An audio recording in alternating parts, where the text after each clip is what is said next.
What's up and welcome back to another video. My name is Miles Away, and today, the video that many of you have been asking for, I'm finally covering the Dave Smith Instruments Prophet Rev2. Now in this video, I'm going to do things a little differently than the usual because the Prophet Rev2 has been out for many years. There's no real need for a long-form full tutorial or overview of how the controls work. Instead, I'm going to tell you my 3 favorite things about it after using it for about 2 months now, and 1 or 2 things that I really don't like about it, so that you can make the decision if it's the right polysynth for you. We'll go over all that, sound demos, and my final verdict at the end, but first, massive shout out to Jay Hosking for loaning me the Prophet Rev2. You should go check out his channel if you haven't already, and thank you so much to you for watching. I know a lot of you have been asking for this video for a long time, so if you're one of those people who's been asking me to make the Rev2 video for the last few months, here it is. Make sure to like and share it so that the algorithm knows to push this one. I really appreciate it. It helps the channel grow and helps me make more of these videos for you. Let's get started with a jam where every single sound is only the Prophet Rev2, going into a couple of my favorite pedals.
Alright, well I hope you enjoyed that demo jam, and I think that the Prophet Rev2 is totally a jack of all trades. It doesn't only have to do classic synthwave sounds like that, it can actually work really well in more contemporary or band-focused environments, which is probably why, after talking with Justin from Sequential, he mentioned that a ton of touring bands are purchasing Rev2s right now to go along the famous Prophet 6 that you see on stage all the time.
Next, let's go to the front panel and learn about my 3 favorite things and the couple things that I don't like about the synth. Starting with the number 1 thing I love, the absolute amazing wealth of features and power for sound design that the Prophet Rev2 has under its hood.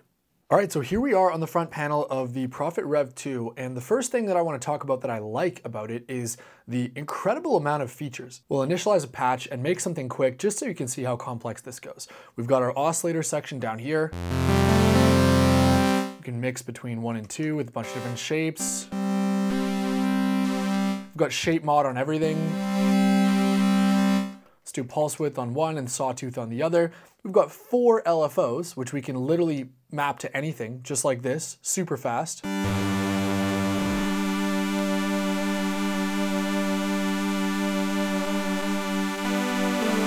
Let's do one to the pitch of fine tune of oscillator 1.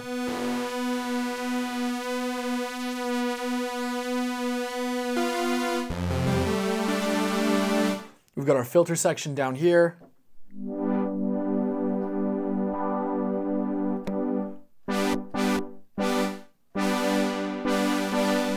our spread knob, envelopes, really cool audio mod FM for the filter.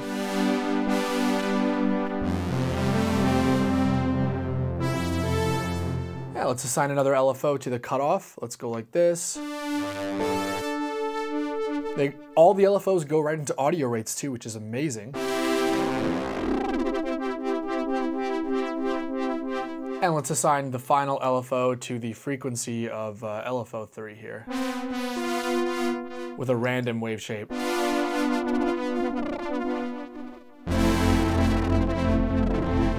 Just like that, like 2 minutes in, we have a super interesting complex patch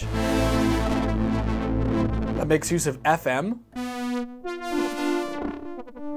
4 LFOs, 2 oscillators, and we can layer it now by stacking A and B. Let's layer that with some sort of simple, plucky sound like this. We've got our second layer on top. Turn it up an octave.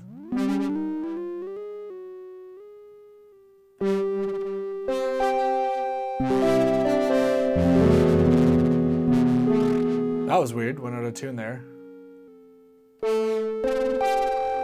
Awesome, let's throw some delay on this guy.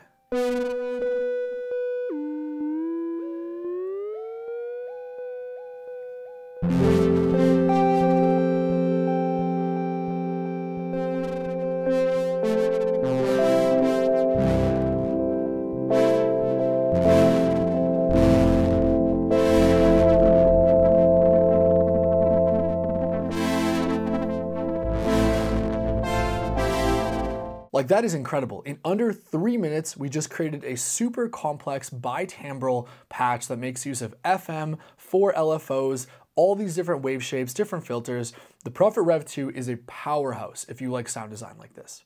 One other cool example of the complexity and power of this that I want to show you is the actually pretty capable FM sound design side of this. So we looked at before the audio mod, which is essentially used to create those ripping and tearing sounds when the oscillator 1 frequency modulates the filter cutoff. But we can actually do something kind of clever with this, where if we put our filter into self-resonant mode, where it creates a sine wave.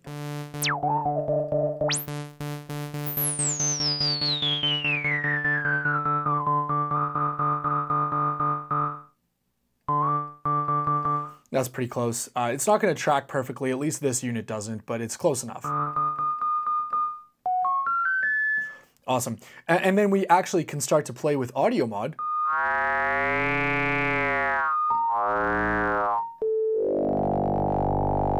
Now we have essentially a really interesting sounding FM sound design machine that is going to be affected by all the different oscillator shapes, the shape mod, the frequency, and whatever we do with this frequency. So we can get crazy here. Let's make the release higher.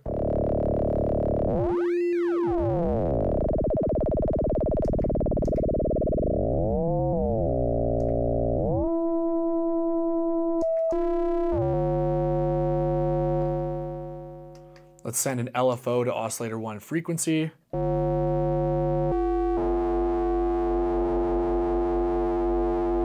Let's throw some distortion on this right here. We'll go into effects and we'll grab a distortion.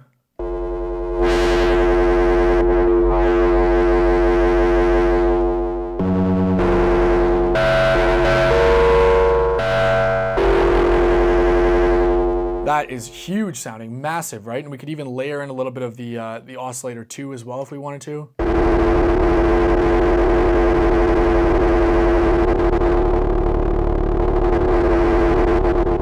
My next favorite thing, and this one is easily the #1 reason to buy the Rev2 if you're looking for a synth that does something special in this price range, and that is of course the binaural mode.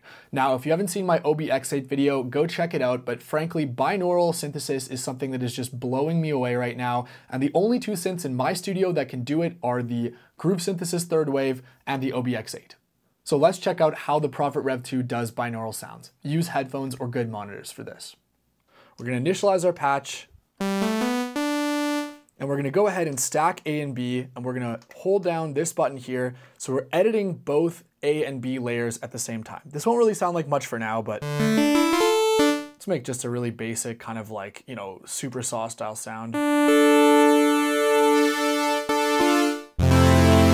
We're going to go into our mod matrix here, and we're going to go to source and find DC, which is just a kind of fixed voltage. Then we're going to go and we are going to send it all the way to minus 127, and then I'll go all the way to pan. Where is this? Pan, there it is. Awesome. And then we're going to take our pan spread to nothing. Okay, perfect. And now we're going to go ahead and only edit layer A, and we're going to go into our mod source again, and we're going to change to the other side and send it fully to the right. And now we have part A playing on the left and part B playing on the right, and we have a fully bitimbral synth. If I want to right now, I can change a bunch of stuff.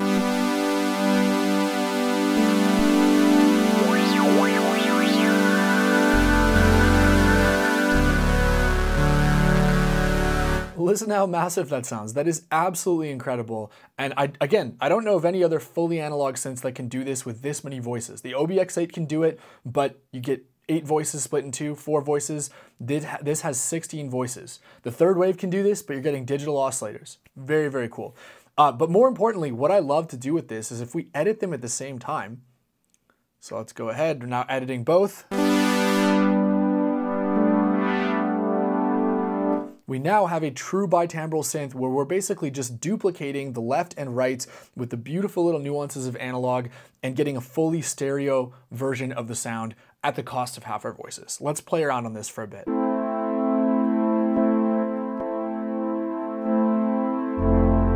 Oh my gosh, that sounds incredible.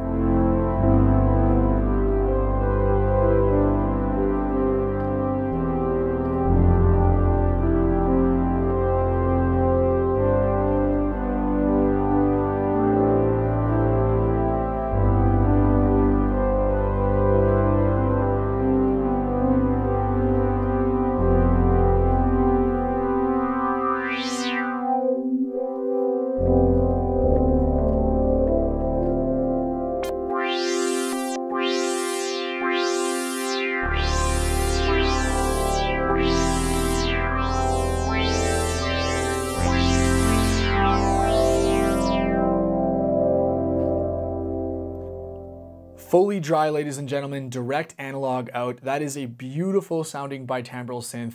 And if you want something that does the bitimbral sound and has a ton of voices, this is probably your best bet unless you're looking at getting like 2 Behringer Pro 800s or something, because anything that does that bitimbral sound is usually very expensive. And while the Prophet Rev2 is not cheap per se, it's certainly nowhere near as expensive as getting 2 OBX8s. The final thing that I absolutely love about the Rev2 is something that I'm gonna have to give credit to Creative Spiral for, and that's the idea of voice component modeling.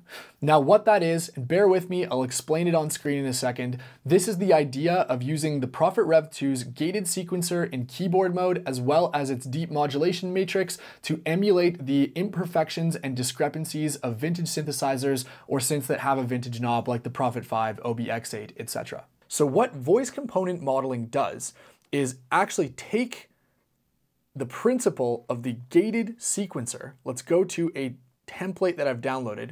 If we look at our gated sequencer here, and what this will do is every single time I press a note,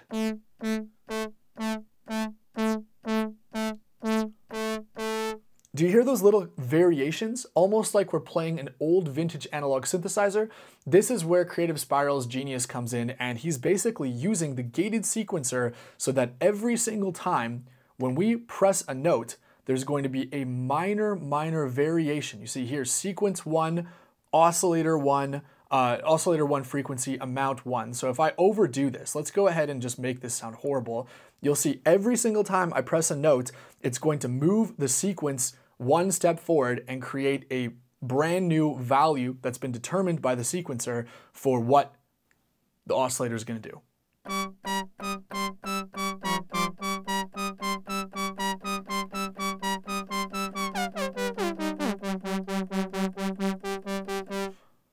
Isn't that incredible? And it's not just with the frequency. We can do all sorts of interesting things like this. Let's go ahead and change this to, oh, let's change this to the cutoff here.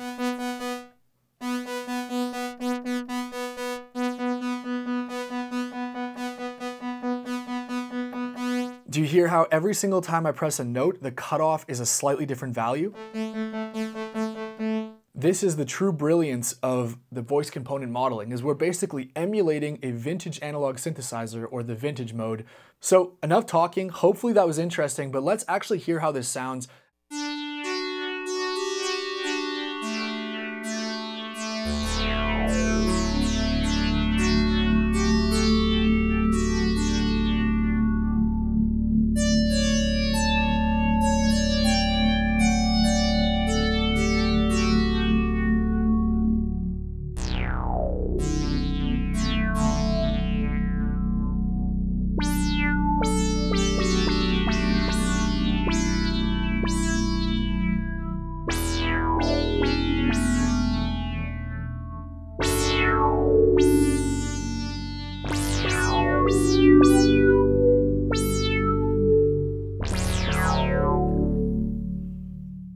Alright, well those are my 3 favorite things about the Rev2 and why I think it might be the right synth for you, but there are 2 things that I really don't like. Now, whether or not either of these will be a deal breaker is going to be up to you, but this is just my own opinion. So the first thing that I really don't like about the Rev2 is the sound of the filter at high resonance settings. Now, if this sounds really specific and nerdy, trust me, it's not. I've said it before, but the sound of the filter you choose is going to be one of the biggest determining factors in how a synthesizer sounds.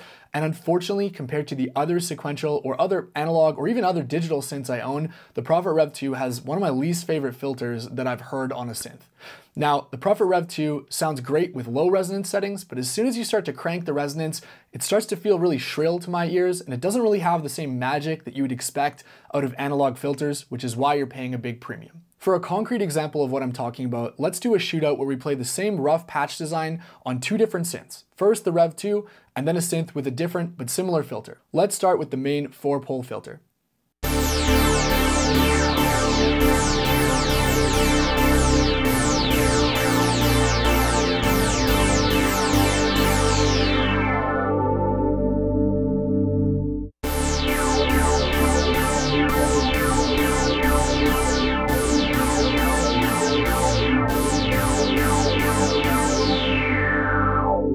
Next, let's compare the 2-pole filter on the Rev2 with a synth that also has a 2-pole filter.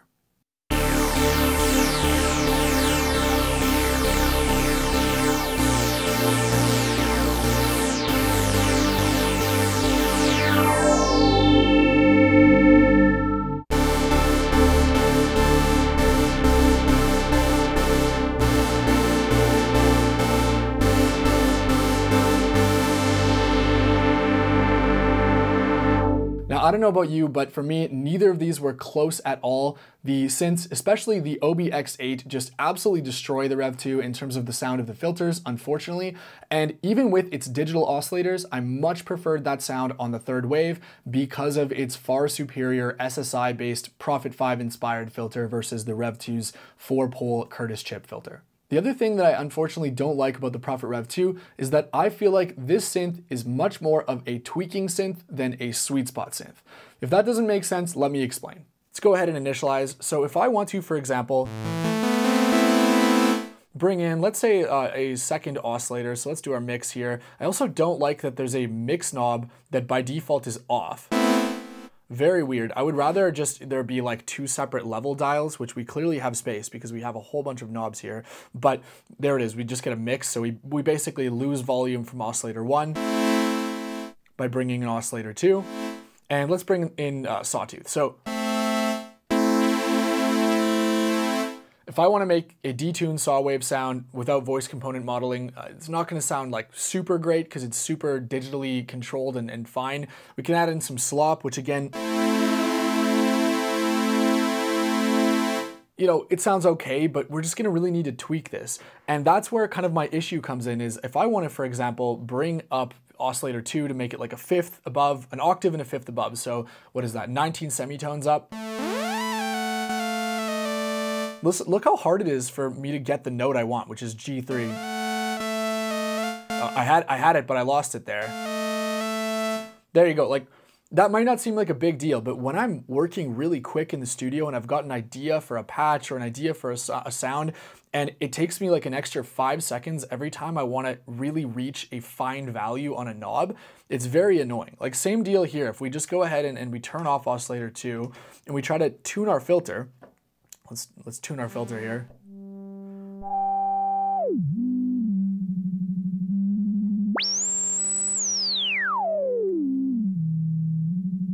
See, look how hard it is. I'm trying to find 13. And 13 is not even quite right, so let's try to tweak it. There you go. Right, like it might not seem like a lot of time, but it really does add up. And then each time you have to do this, you're kind of getting out of the creative process and getting into like the tweaking process. And that's kind of what I'm going back to, is that this synth, it's not a sweet spot synth, it's a tweaking synth. So if you really love tweaking patches for hours and hours, then you're gonna love this synth, it's amazing. But for me, why I didn't connect with it as much is because I want to sit down and within 5 seconds have a sound that inspires me. And the Rev2, the core tone, it just doesn't really have the sweet spots as easily able to be found as some other synths.